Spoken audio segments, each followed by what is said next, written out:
Good morning student. तो आज हम चैप्टर नंबर 12 देख रहे हैं, 12 एरिया रिलेटेड टू सर्कल। ठीक है, हिंदी में कहते हैं इसको वृत्तों से संबंधित क्षेत्रफल। ठीक हो गया। तो अब पहले हम इस चैप्टर के जब इस चैप्टर में जो भी रिलेटेड जो भी फॉर्मूले हैं वो देखेंगे हम पहले। ठीक है, तो यानी हम इधर लिख देते हैं, एक टेबल बना लेते हैं उसको शेप्स। उसके बाद हम लिख देते हैं उसका पेरीमीटर, फिर लिख देते हैं हम उसका एरिया। ठीक है, अब जैसे शेप्स हो गया या उनके नाम भी हो गए, तो सबसे पहले हम स्क्वायर देखते हैं। तो ये छोटे फॉर्मूले हैं लेकिन हम रिवीजन एक बार कर लेते हैं। ठीक है, तो स्क्वायर कुछ ऐसा होता है दिखने में। ठीक है, जिसकी ऑल साइड इक्वल होती है। पेरीमीटर क्या होता है, 4 इंटू साइड, यानी 4A भी लिख सकते हैं, ए साइड है उसकी। ठीक हो गया, तो 4A और एरिया होता है ए स्क्वायर। ठीक है, साइड का स्क्वायर। उसके बाद आपका रेक्टेंगल, तो रेक्टेंगल आपका कुछ इस तरीके से होता है। ठीक है, ये लेंथ हो गई, ये ब्रेथ हो गई। तो पेरीमीटर हो गया 2L+B और एरिया हो गया L×B। ठीक, रेक्टेंगल के बाद आपका आप ले लेते हैं हम यहाँ पे इक्विलेटरल ट्रायंगल ले लेते हैं पहले। इक्विलेटरल ट्रायंगल, ठीक है, तो इक्विलेटरल ट्रायंगल यानी जिसकी ऑल साइड इक्वल होती है। तो उसका पेरीमीटर 3 इंटू साइड भी लिख सकते हैं हम। ठीक है, 3 इंटू साइड 3A, और जो उसका एरिया होता है √3/4 साइड स्क्वायर। ठीक है, यानी ए स्क्वायर।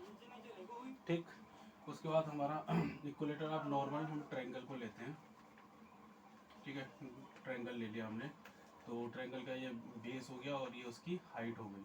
ठीक, तो पेरीमीटर क्या होगा, सम ऑफ ऑल साइड हो जाएगा, सम ऑफ ऑल साइड, और एरिया हो जाएगा आपका 1/2 बेस इंटू हाइट। ठीक है, तो ये आ गया आपका ट्रायंगल। उसके बाद आपका आएगा पैरेललोग्राम। पैरेललोग्राम तो ये कुछ ऐसा होता है दिखने में। ठीक है, तो पैरेललोग्राम की जो हाइट, सॉरी पेरीमीटर हो गया वो सम ऑफ ऑल साइड, या यही होगा 2L×B, क्योंकि इसकी भी आमने सामने की साइड जो है वो बराबर होती है।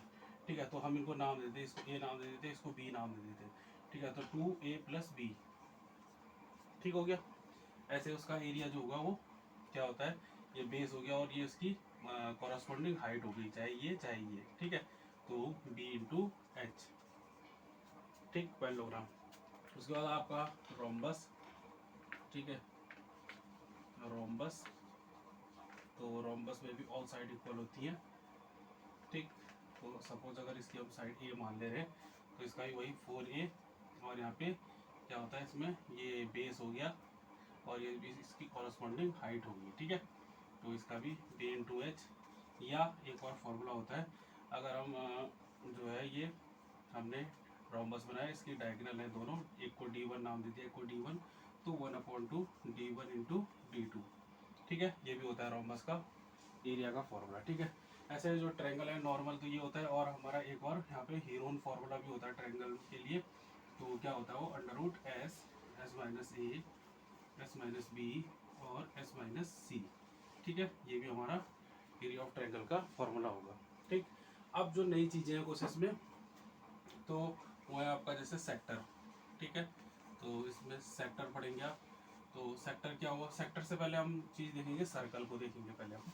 ठीक है, तो सर्कल, तो सर्कल ये होता है, ये उसकी रेडियस हो गई R।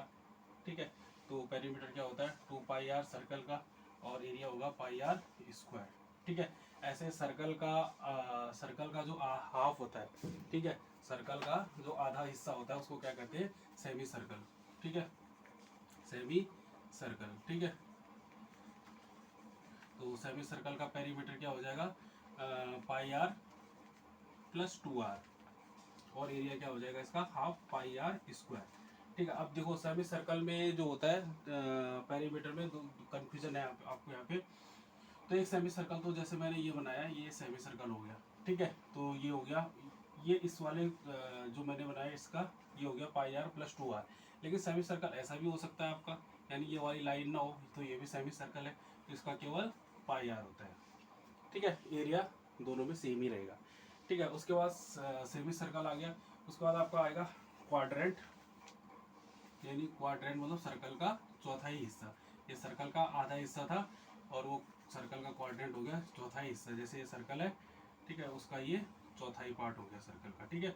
तो क्वाड्रेंट के लिए हमको पेरीमीटर की वैसे ज़रूरत नहीं पड़ेगी, ठीक। और इसका एरिया होगा आपको 1/4 पाई आर स्क्वायर, ठीक है। तो ये हो गया आपका इतना जो नॉर्मल शेप्स थे, ठीक है। अब बात करते हैं हम सेक्टर की, ठीक है। तो सेक्टर क्या हुआ, तो जैसे मैंने एक सर्कल बनाया और सर्कल का एक छोटा सा टुकड़ा ले लिया, ये इतना इतना टुकड़ा ले लिया, तो इसको सर्कल का क्या कहते हैं, सेक्टर कहेंगे, ठीक है। इसमें यहाँ पे एंगल होता है उसका, कुछ एंगल बनाता है वो थीटा, ये उसकी रेडियस हो गई, ठीक। तो इस सेक्टर का जो होगा एरिया क्या होगा, ठीक है, एरिया ऑफ सेक्टर क्या होगा, ये theta upon 360 pi r square, ठीक है। ऐसे ही यहाँ से लेके यहाँ तक जैसे ये पेरीमीटर होता था सर्कल का, तो ये पेरीमीटर ऑफ ये सेक्टर का है, या इसको लेंथ ऑफ आर्क भी कहेंगे, ठीक है। इसको लेंथ ऑफ आर्क भी कह सकते हैं, ठीक है, और लेंथ ऑफ आर्क कह सकते हैं, या पेरीमीटर ऑफ सेक्टर भी कह सकते हैं, ठीक है। तो ये क्या हुआ, थीटा अपॉन 360 2 पाई आर, ठीक है। तो ये हो गया आपका सेक्टर के लिए। अब एक और होता है इसमें सेक्टर के बाद सेगमेंट, ठीक है। तो सेगमेंट क्या हुआ, तो ये हमने सर्कल बनाया और सर्कल के इस लाइन को क्या, अगर मैंने सर्कल पे ऐसी लाइन खींची तो इस लाइन को क्या कहेंगे, इस लाइन को कहते हैं कॉर्ड, ठीक है। तो कॉर्ड और ये जो सर्कल के अंदर का जो ये एरिया है इसको कहेंगे हम सेगमेंट, ठीक है। तो सेगमेंट कहेंगे इसको। और इसका एरिया क्या होता है, इसका एरिया होता है theta upon 360 pi r square minus r square upon 2 sine theta, ठीक है। ये इसका एरिया का फॉर्मूला हो गया सेक्टर का, ठीक है। अब इसमें सॉरी सेगमेंट का, अब इसमें सेगमेंट में माइनर होता है, मेजर होता है। ये तो जो ये है ये माइनर है, ठीक है, ये वाला जो है पार्ट माइनर का है, और जो ये बच गया अब ये जो है ये मेजर सेगमेंट हो गया, ठीक है। तो मेजर और माइनर में कंफ्यूज नहीं होना है, जैसे नॉर्मली जो क्वेश्चन पूछेगा वो माइनर से ही पूछेगा, ठीक है। ऐसे सेक्टर में भी ये माइनर हो गया और जो बाकी का हिस्सा जो ये बचा ये मेजर हो गया, ठीक है। और जैसे क्वेश्चन में अगर सीधे सीधे पूछ दिया उसने कि एरिया ऑफ सेक्टर, तो उसमें हमको कंफ्यूज नहीं होना है, उसमें सीधे हमको माइनर का ही फॉर्मूला लगाना है, मेजर का नहीं लगाना है। मेजर के लिए वो स्पेशल वर्ड देगा, वहाँ पे मेजर देगा, तब जाके हम मेजर वाला फॉर्मूला लगाएंगे। ऐसे यही केस सेगमेंट के केस में भी होता है, ठीक है।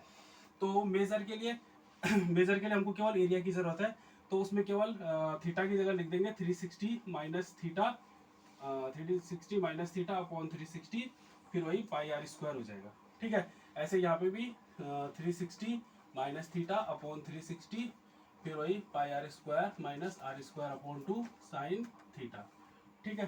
तो ये इससे रिलेटेड कुछ फॉर्मूले थे, ठीक है।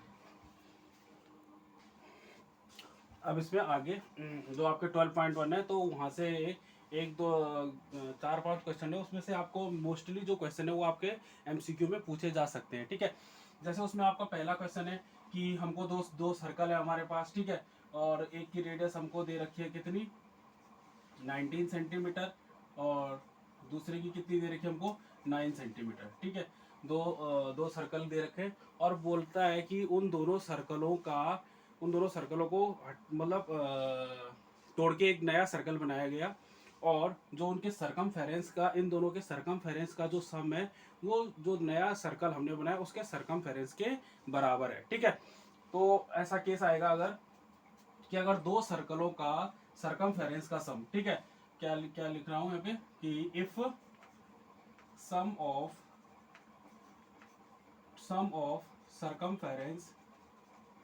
circumference of two circle equal to circumference of new circle। अगर कभी ऐसा क्वेश्चन आए आपके पास, तो उसमें आपको सीधे सीधे क्या करना है कि इन दोनों जो सर्कलों की जो रेडियस है R1 और R2, उसका जो सम होगा वो इसके रेडियस के बराबर होगा, ठीक है। इसको हम कैपिटल R ले लेते हैं, तो यानी capital R equal to R1 plus R2, ठीक है। सीधे सीधे यहाँ पे हमारा फॉर्मूला यहाँ पे लग जाएगा। तो हम इसको जैसे करेंगे तो ये 19 प्लस 9, ठीक है, इक्वल टू आर। तो दोनों को जोड़ेंगे तो कितना आ जाएगा 28 जो भी है सेंटीमीटर। ये आ गया कैपिटल आर की वैल्यू, जो बड़ा वाला जो हमने न्यू सर्कल जो बनाया उसकी जो रेडियस है वो निकल के आ गई यहाँ पे 28। ठीक है, अब इसी केस में आपको अब ऐसा टाइप दे देगा सरकमफेरेंस ना देके, ठीक है, सरकमफेरेंस ना देके आप एरिया दे देगा ये आपको। ठीक है, तो एरिया वाले केस में क्या करेंगे, तो सपोज करो एरिया वाले केस में जैसे आपका सेकंड वाला क्वेश्चन है, तो वहाँ पे 2 है, R1 दे रखा है आपको 8 सेंटीमीटर और R2 दे रखा है आपको 6 सेंटीमीटर। तो इस केस में क्या बोल रहा है कि दोनों के जो एरिया का सम है वो तीसरे के एरिया के बराबर है। तो इस केस में बड़े वाले के रेडियस बतानी है हमको। ठीक है, तो इस केस में क्या करेंगे, तो if sum of area of two circles, if sum of area of two circles equal to area of new circle। ठीक है, अगर ऐसा केस हो सेकंड वाले की तरह, तो उस केस में क्या करना है, तो R1 का स्क्वायर प्लस R2 का जो स्क्वायर जो होगा वो कैपिटल R के स्क्वायर के बराबर होगा। तो ऐसे यहाँ पे ये देखना है हमको। ठीक है, तो R1 क्या 8 का स्क्वायर प्लस 6 का square equal to R square. ठीक, तो 8 का हो गया 64, 6 का हो गया 36 इक्वल्स टू आर स्क्वायर। जोड़ेंगे तो 100 आ गया इक्वल टू आर स्क्वायर। 100 किसका होता है 10 का, तो आर इक्वल टू आ गया आपका 10 सेंटीमीटर। तो ये बड़े वाले की रेडियस हो गई। ठीक है, चाहे अगर आप यहाँ पे अगर आर पे स्क्वायर नहीं लगाना चाह रहे हो, डायरेक्ट अगर ये करना चाह रहे हो तो इसको रूट में भी कर सकते हो। ठीक है, तो ये हो गया आपके 2 टाइप के क्वेश्चन, और इनके चांस जो है वो बहुत ज़्यादा है आने के। ठीक, अब उसमें एक क्वेश्चन और है कि अगर सर्कल का जो एरिया और पेरीमीटर है वो दोनों अगर बराबर है, न्यूमेरिकली अगर वो इक्वल है, तो आर की वैल्यू क्या होगी। ठीक है, तो ये भी आपका इंपॉर्टेंट क्वेश्चनों में है। तो क्या बोल रहा है यहाँ पे कि एरिया ऑफ सर्कल जो है वो इक्वल टू है पेरीमीटर ऑफ सर्कल के। ठीक, आपके पास चौथा या पांचवा क्वेश्चन है, एमसीक्यू का ही है ये। तो एरिया ऑफ सर्कल और पेरीमीटर ऑफ सर्कल इक्वल है, तो सर्कल की रेडियस क्या होगी। ठीक है, तो एरिया ऑफ सर्कल क्या होता है pi r square, perimeter of circle क्या होता है 2 पाई आर। ठीक है, यहाँ पे पाई से पाई कैंसिल हो गया। अब ये आर स्क्वायर मतलब r into r equal to यहाँ पे 2r, तो एक आर से एक आर और कट गया, तो आर इक्वल टू आ गया 2। ठीक है, तो आर की वैल्यू जो है रेडियस जो है वो 2 यूनिट आ गई है। ठीक, अगला क्वेश्चन है आपका ऐसे ही छोटा ही क्वेश्चन है ये भी, कि अगर आपको पेरीमीटर ऑफ सर्कल जो है वो पेरीमीटर ऑफ स्क्वायर के बराबर दिया हो। ठीक है, क्वेश्चन बोलेगा कि perimeter if perimeter of circle is equal to perimeter of square, तो हमको फाइंड करने के लिए देगा वो कि find the ratio of their areas, उनके एरिया का रेशियो फाइंड करने के लिए बोलेगा। ठीक है, तो पेरीमीटर ऑफ सर्कल यानी क्या होता है 2 पाई आर, और एरिया पेरीमीटर ऑफ स्क्वायर क्या होगा आपका 4a। ठीक है, अब यहाँ से 2 1 जा 2 2 2 जा 4, यानी पाई आर इक्वल टू 2a आ गया। ठीक है, तो अब a की वैल्यू निकालेंगे यहाँ से, a इक्वल टू आ जाएगा पाई आर अपॉन 2। तो ये हमने a की वैल्यू यहाँ पे निकाल ली। अब दोनों के एरिया का देखते हैं। तो अब यानी area of circle upon area of square, उनका रेशियो बताना है हमको। तो area of circle pi r square और एरिया ऑफ स्क्वायर क्या होता है ए स्क्वायर। ठीक है, तो pi r square upon a square, a की वैल्यू आई है पाई आर अपॉन 2, तो यानी इसका स्क्वायर कर देते हैं हम। ठीक है, तो ये आ जाएगा हमारा पाई आर स्क्वायर अपॉन यहाँ पे क्या है pi square r square upon 2 का स्क्वायर हो गया आपका 4। ठीक है, तो यहाँ पे एक पाई से एक पाई कैंसिल हो जाएगा, आर स्क्वायर से आर स्क्वायर कैंसिल हो जाएगा, 4 पहुँच जाएगा ऊपर। ठीक है, तो आपका 4 ऊपर पहुँच गया, तो क्या बचा नीचे पाई बच गया 4 अपॉन पाई, या आप पाई की वैल्यू पुट कर देंगे यहाँ पे 22 अपॉन 7, तो 7 पहुँच जाएगा ऊपर। ठीक है, तो 4 7 चको 28 हो गया, 28 अपॉन 22, 2 से काट सकते हैं इसको, 2 14 जा और 2 11 जा, तो आपका आ गया 14:11। ठीक है, दोनों का जो रेशियो है एरिया ऑफ सर्कल और एरिया ऑफ स्क्वायर का जो रेशियो है वो 14:11 आपका आ जाएगा। ठीक है, तो इस पार्ट में आपको इतना ही, बाकी आपको नेक्स्ट पार्ट में बताया जाएगा। ठीक है, बाकी के क्वेश्चन